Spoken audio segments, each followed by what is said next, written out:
As an engineer with the OPW, you get to work on stimulating projects that make a real difference.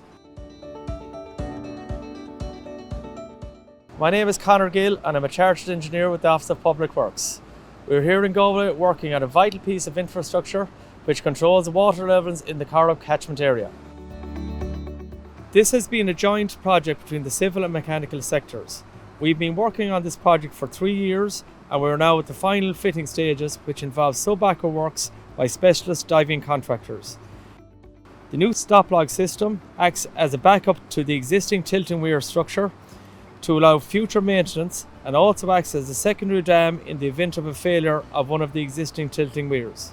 The main challenge was designing a new system to fit an existing structure, so getting the measurements correct on original dive survey was key. Every day is a school day, as they say. Work with some great people. If you're looking for a career that challenges you, inspires you, and lets you make a real difference, join us at the Office of Public Works.